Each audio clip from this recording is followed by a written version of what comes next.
नित्यानन्दकरी वराभयकरी सौन्दर्यरत्नाकरी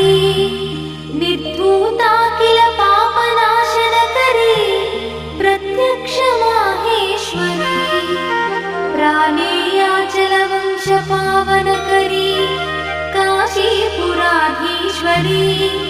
भिक्षां देहि कृपा